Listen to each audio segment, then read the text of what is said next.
Good morning, ladies and gentlemen.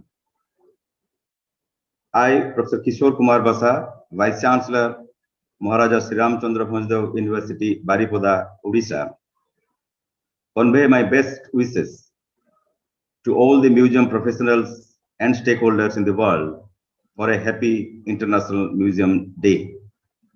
I am grateful to Indian Museum for inviting me to deliver the theme address for this International Museum Day. Ladies and gentlemen, all of us know that right since 1977, ICOM has been the main instrument in organizing the International Museum Day. Each year, they choose a theme and museum professionals and stakeholders throughout the world discuss and deliberate on that theme. This year, the theme is the future of museums, recover and reimagine. At the moment, there are 95,000 museums in the world, and it is expected that this discussion on this theme will focus on rethinking the museum of the future to meet the challenges of the present. All of us know that 2020 has been a year of the COVID pandemic, and on all of us passing through a very difficult and critical time.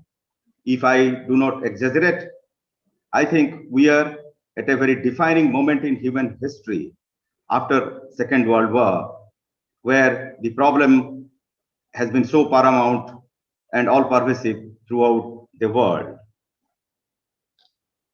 As per the ICOM document, it expects museum professionals to create, imagine, and share new practices of creation of value, new business models for cultural institutions, and innovative solutions for the social, economic, and environmental challenges of the present. And as you know, the present is characterized by COVID-19. So let us discuss the impact of COVID-19 on the museum as an institution. In this regard, James Stewart of the Princeton Art Museum says that with regard to museum, we are at an existential crisis. Stanislav feels that we were first descending into a world of the unknown. A new global survey from Ipsos shows how the COVID-19 pandemic has affected mental well-being, community support, and loneliness around the world. Here I am referring to a very interesting article by Neil Antara and Subhro Sen published in 2020, The Impact of COVID-19 on the Museums and the Way Forward for Resilience. According to them, it is very difficult to summarize the impact of COVID-19 on museums. However, they have summarized the various reports with regard to the pandemic and museum.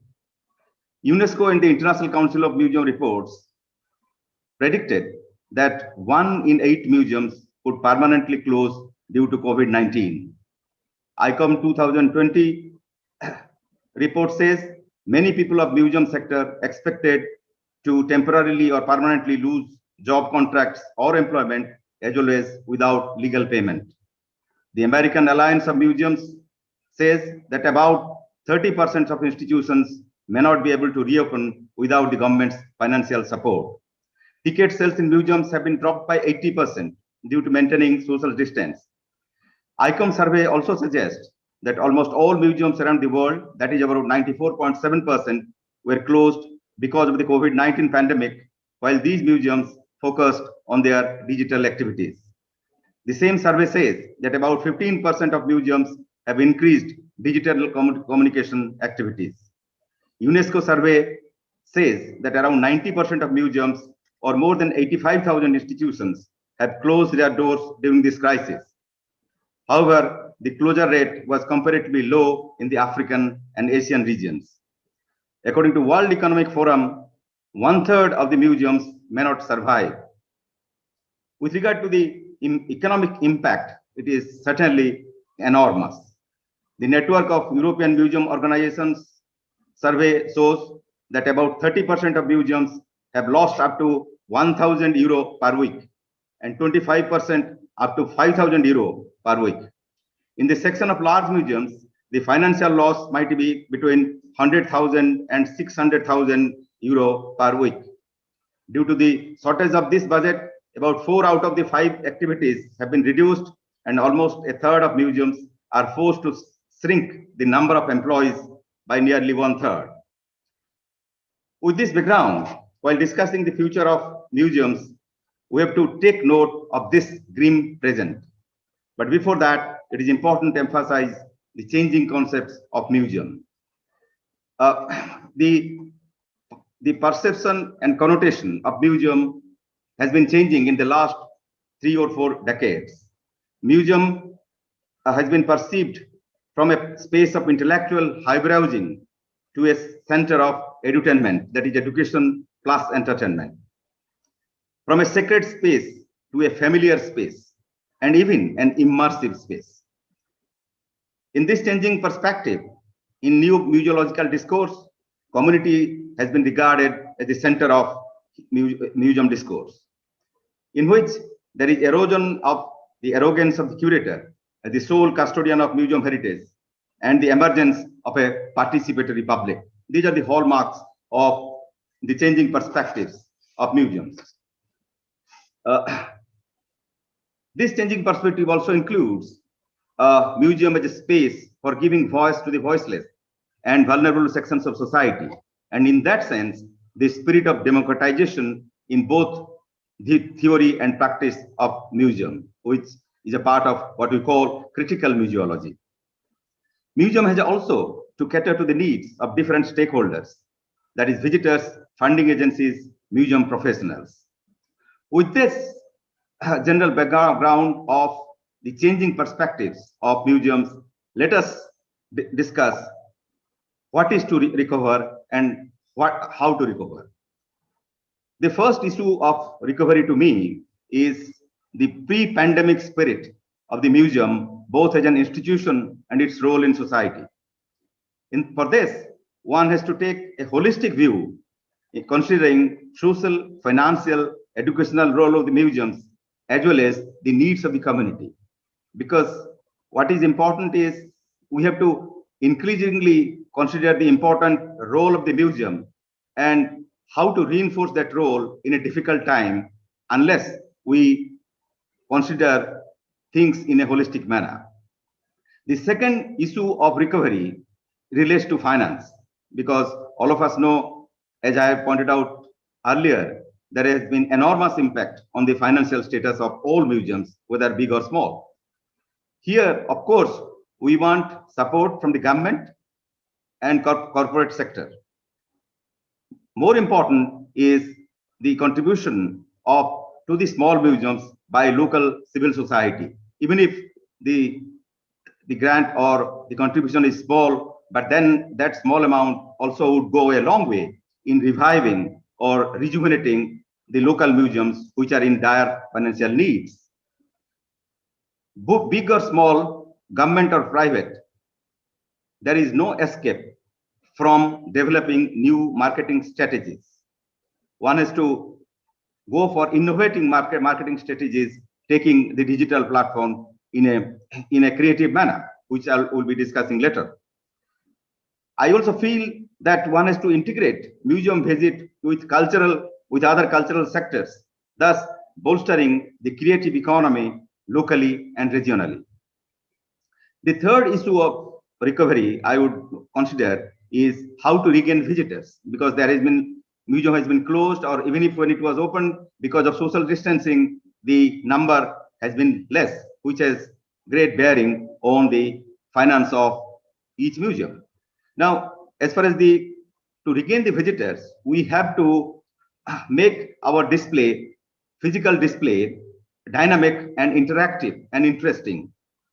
And also, we have to also enhance the number of visitors in digital modes, in virtual mode, so that whatever they think they see in a virtual mode, they will like to see in physical form to the museums. Therefore, this is to recover the visitors and to increase the number of visitors is also a challenge for us.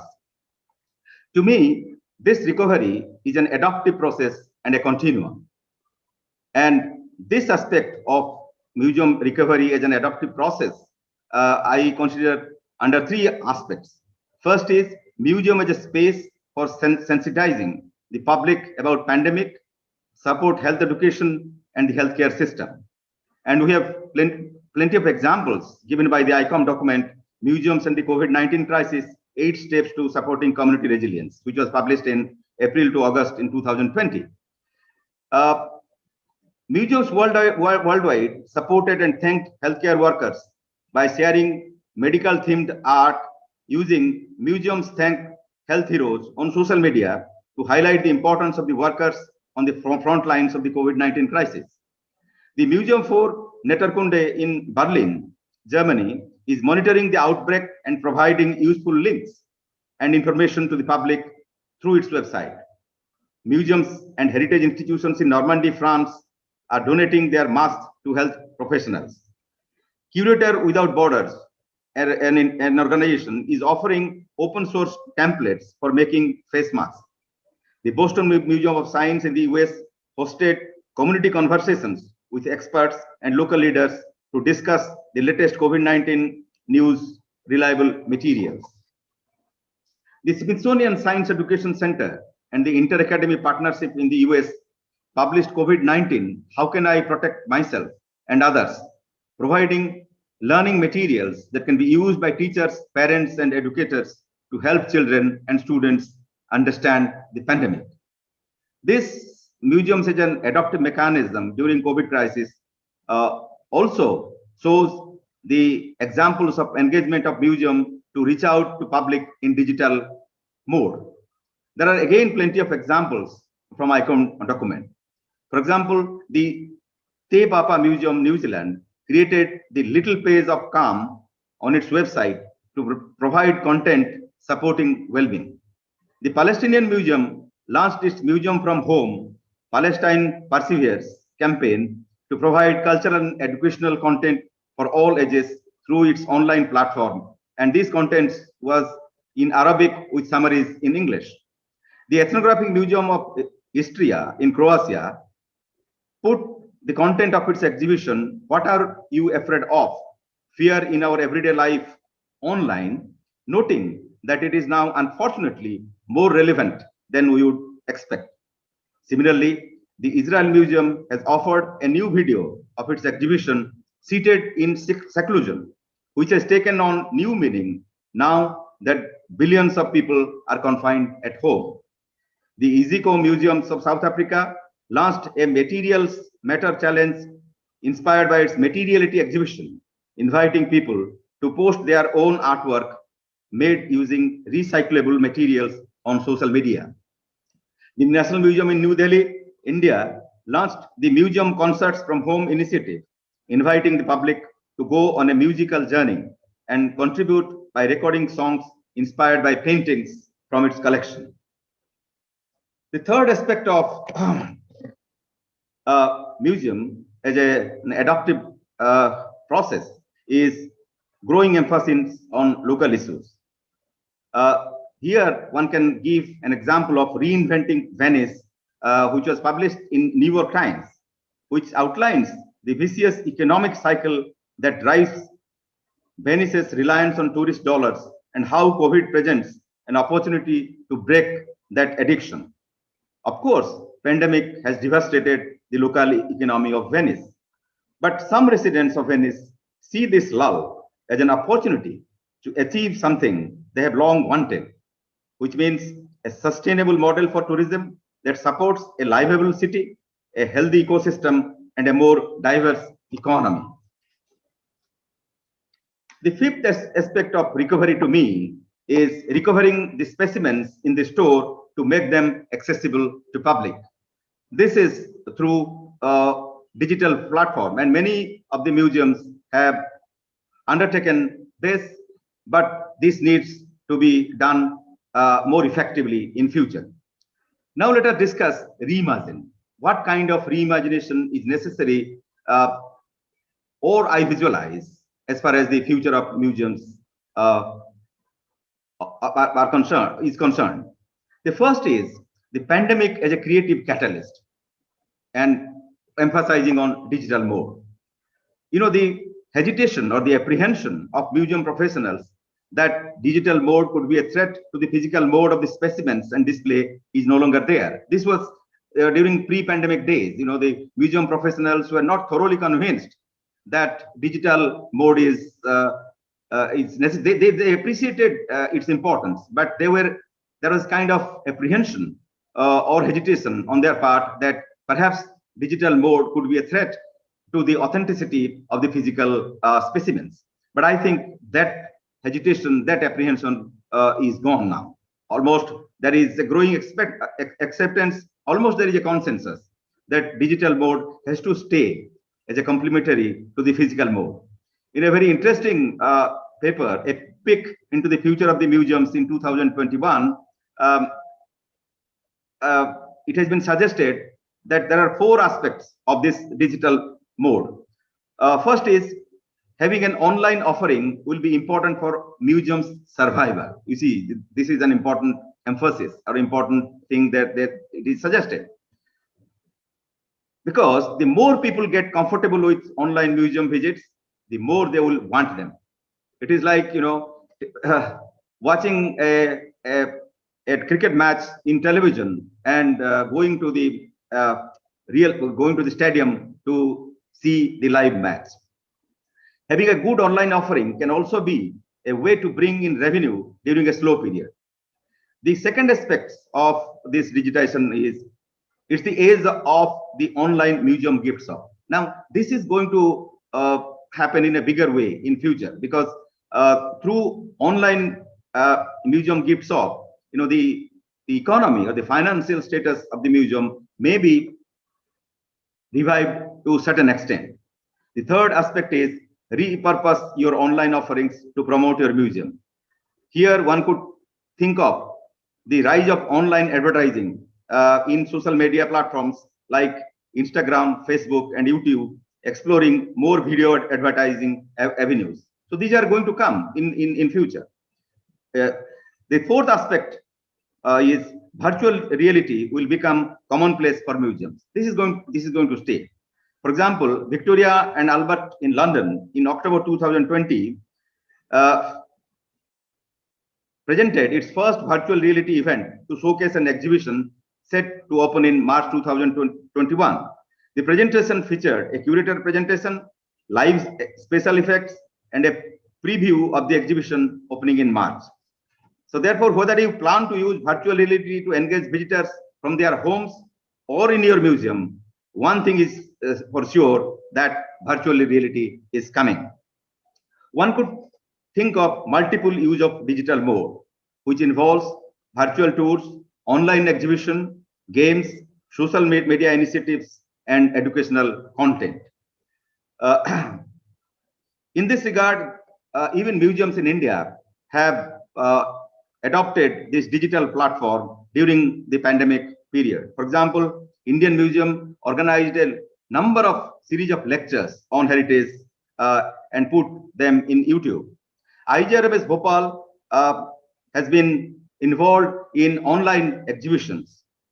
But a very interesting thing has happened in Odisha State Tribal Museum, Bhubaneswar, which enables you for a virtual tour and also small videos implying immersive visit. But then there is a challenge in the question of digital mode, because the problem is how to engage public in digital mode in a digitally divided society and inadequate digital infrastructure. Now, this is a challenge at the moment because even internet facilities are not available conveniently or in an easier manner.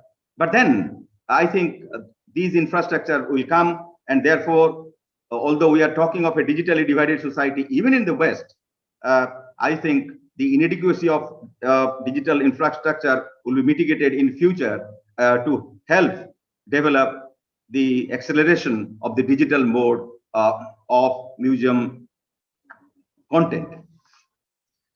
The second example of reimagination is how to make museum an inclusive space. Uh, we use inclusive space in a cliche, in a manner of cliche, but then I mean it in a real and effective sense. For example, I always tell my museum professionals that please find out, or please take it as a challenge, why a young person, why a young man or woman would come to your museum instead of going to a shopping mall. So museum has to be made in such an interesting manner that these young people, these children would find it interesting to come back to the museum.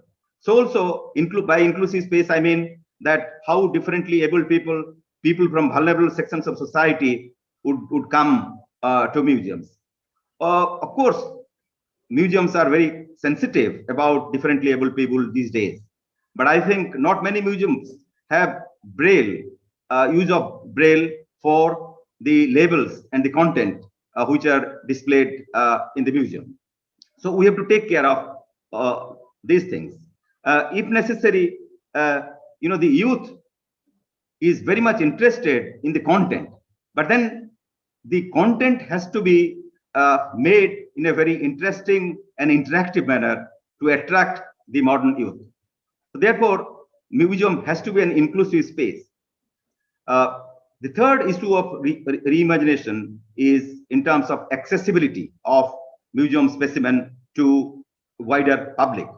And to me, the accessibility implies two meanings or two implications. The first is that the specimens mostly lying in store are to be digitized and to be made available to public at large. Most of us know that the big museums in the world, about 5 to 7% of their collection are on display. So more than 90% are in the stores.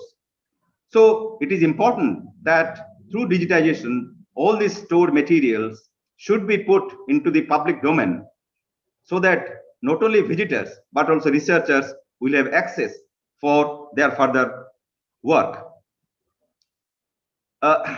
Accessibility to me also implies giving access to differently abled visitors.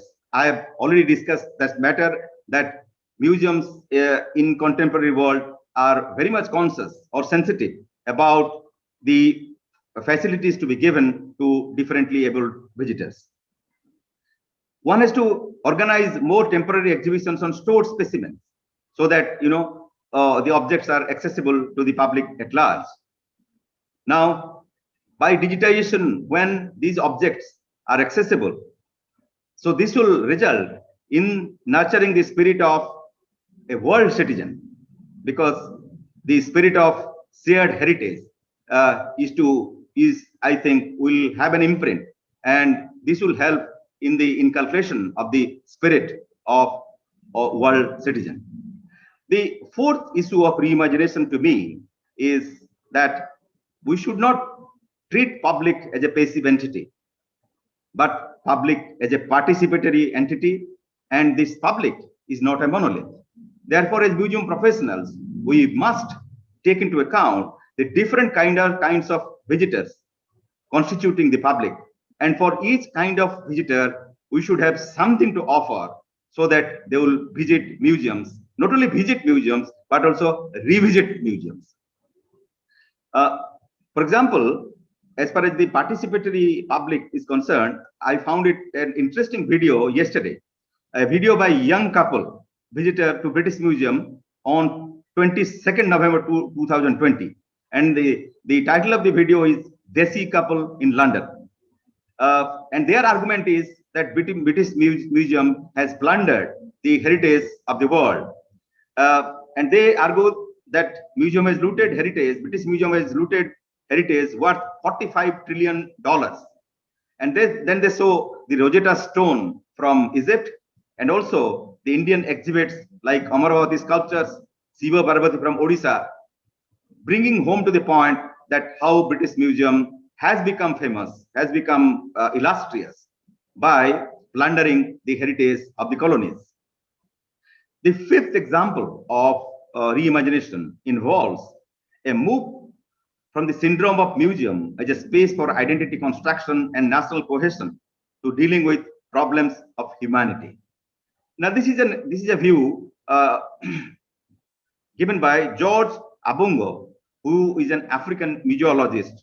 For him, museum is beautiful because it is flexible and it is a space of constructs. According to him, museum needs to be transformed to a language of relevance, dealing with problems of humankind like pandemic, indigeneity, decolonization, and right to equality, etc. In this regard, let me give some examples of Indira Gandhi Rashtriya Manav Sangrahalaya Bhopal, their activities in relations to the problems of humanity. For example, there is a documentation on traditional water management from different parts of India. Besides, there is both an open-air exhibition and traveling exhibition on the theme of sacred groves in India as a means of conserving biodiversity. One could think of collaborating exhibition involving community and museum curator together. Even I think it will be very interesting if a community is allowed to create an exhibition on the basis of objects available in a museum. That would make the community museum interface more intimate and creative. Another example of reimagination is taking museum to people, both by physical mode in terms of traveling exhibition, organizing discussion on a holistic manner. For example, in 2019, Indira Gandhi Rashtriya Manav Sangrahalaya Bhopal organized a seminar and discussion on Loktak Lake in Manipur, where issues of biodiversity, oral traditions, and ecological issues were discussed in a cohesive manner. So therefore, this bringing all aspects of heritage into the framework is also an example of taking museum to people. One could take museum to people by digital mode, by giving access to its objects by digital mode. Another example of reimagination involves museum education. The way museum education is conducted, I think it needs a critical review because this needs diversification, making museum display interesting and interactive by mixing product, that is the display object, and process, that is how that object is made or how that object is important or how that object has been brought from the community to the museum. So mixing the product and process together through a kiosk. Also, this museum education can be made very interesting by creative use and appropriation of digital platform. Another example of reimagination is museum from mausoleum to an interactive, dialogic, and immersive space. In India, we have the problem of plenty because wherever we go and whatever we pick up has something to do with heritage. Now, this problem of plenty has taken a negative turn in the sense that we have taken the heritage objects for granted. And therefore, the display system in many of the museums is very passive and boring. Therefore, there is a need for an integrative, interactive, and what Alka Pandey says, a dialogic space between object and viewers. And this is possible by combining both tangible and intangible heritage. For example, taking the example of Indian Museum of Bharat Gallery, there are depiction of Jatako stories. So one could start with a depiction from Bharat, from a sculpture or from a display of a scene in Bharat Gate, and this is of course the tangible one, and then narrate the whole story, that is intangible cultural heritage, through animation. Now that will make the display very interesting and also would be interesting for the public. Another example of reimagination is museum from an innocent aesthetic realm to a space celebrating dissenting imagination. Here, the Smithsonian National Museum of African American History and Culture became a rallying ground for Black Lives Matter protest. So this is kind of how museum is becoming a space for dissenting imagination. In India, we have got some examples like Partition Museum in Amritsar, which has come up recently. Which depicts the biggest migration in human history during partition of India and Pakistan. There is another controversial issue which has been converted into a museum, is the Bhopal Gas Strategy Museum in Bhopal. Now, interestingly, this museum has been developed by the civil society and the victims without taking any grant, neither from the state government nor from the government of India. So therefore, they are able to come up with issues of dissenting imagination and with challenging, not only challenging concept, but also the display in a challenging manner. Now, I believe that this issue of dissenting imagination has a number of opportunities. For example, issues of climatic change, issues of disaster, issues of pandemic, issues of decolonization. Now, coming back to the pandemic, I think the Vienna Museum has already started collecting about 1,800 objects relating to the pandemic. Now, despite the pandemic, I think an interesting example is that the largest Aboriginal art exhibition from Australia is traveling to Europe. Now, there are other issues even dealing with contesting and controversial issues, as well as a space for alternative development discourse. Museum could be also a space for alternative development discourse by emphasizing culture as an input in sustainable development. Now, therefore, museum could be a space for alternative development discourse in the sense that it can emphasize how development of a community can take place by taking certain elements of culture and use this as a means of sustainable development rather than a developmental model imposed from them.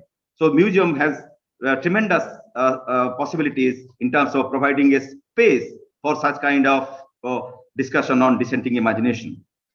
These days, in India also, there are a number of museums are coming relating to the indigenous people. But then most of the museums relating to indigenous people, I think the authority still remains at the level of, let's say, local government or state government or government of India or some kind of councils. But I think gradually, in course of time, such museums relating to the vulnerable sections or the indigenous people, I think days are coming when the authority of maintaining and displaying all the museum specimen or all the museum activities will be in the hands of indigenous people. I think that also will symbolize right to equality for expressing their culture in their own terms rather than being dictated by a powerful center.